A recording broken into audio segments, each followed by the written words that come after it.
अस्सलाम वालेकुम दोस्तों। आज हम बात करेंगे, एक मूवी आई थी अभी कुछ दिन पहले। मूवी का नाम था हक। इसमें लीड रोल इमरान हाशमी और यामी गौतम ने किया है। जिसमें इमरान, जो ये मूवी बनी है, एक लैंडमार्क जजमेंट था। आपने अगर सुना होगा, Mohammad Ahmed versus Shah Bano 1986-85 supreme court का। इसमें हुआ ये था कि 43 साल की एक महिला जिनका नाम शाहबानो होता है, उनको मोहम्मद अहमद डाइवोर्स दे देते हैं और डाइवोर्स के बाद मेंटेनेंस देने के लिए मना कर देते हैं।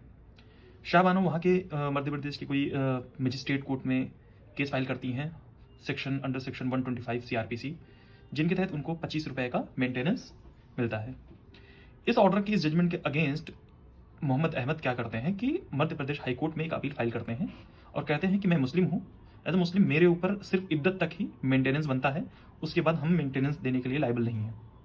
लेकिन हाई कोर्ट क्या करती है, इस मैटर को शाहबानो के ही पक्ष में सुनाती है, जजमेंट देती है और कहती है कि आपको मेंटेनेंस देना होगा। 125 CRPC सब पे लागू होता है और उस मेंटेनेंस के अमाउंट को 179 रुपीज़ पर मंथ कर देती है।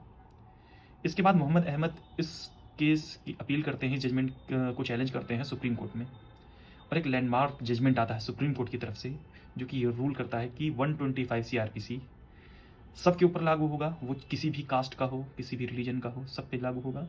और अपने वाइफ को, तलाकशुदा वाइफ को, चाहे वो मुस्लिम हो चाहे वो हिंदू हो, हस्बैंड को उसको मेंटेनेंस देना पड़ेगा लाइफ टाइम। उसके कुछ 125 के जो रूल हैं, अगर आप देखोगे, वो रूल को अलग कर दो, जो भी नॉर्मल तरीके से आप देखा जाए तो वो लागू होगा और मेंटेनेंस देना होगा। जैसे कि शरिया लॉ में ये है कि इद्दत तक ही मेंटेनेंस हस्बैंड को देना पड़ता है। लेकिन उस टाइम की मौजूदा गवर्नमेंट कांग्रेस थी, 1996 में एक वो एक्ट पास करती हैं, Muslim women protection of right on divorce act 1996। इसके बाद उस एक्ट में ये होता है कि जो भी हस्बैंड, मुस्लिम हस्बैंड हैं, उनके लिए ये होता है, सीमित कर दिया जाता है कि वो इद्दत तक ही मेंटेनेंस अपनी वाइफ को दें। ये सीमित कर दिया जाता है, जिसमें जो मुस्लिम मेन होते हैं, समझ लो, उनकी एक जीत बताई जाती है उस टाइम पे। और इसको जो है, जो उस टाइम की विपक्ष पार्टियां होती हैं, बहुत क्रिटिसाइज़ करती हैं।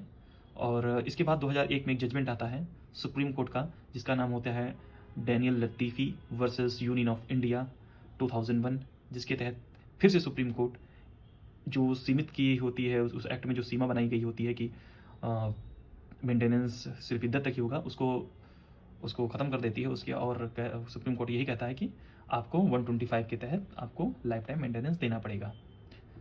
ये है इस मूवी की बात और इस केस की बात। आप क्या सोचते हैं, प्लीज़ कमेंट करके बताएं। Thank you.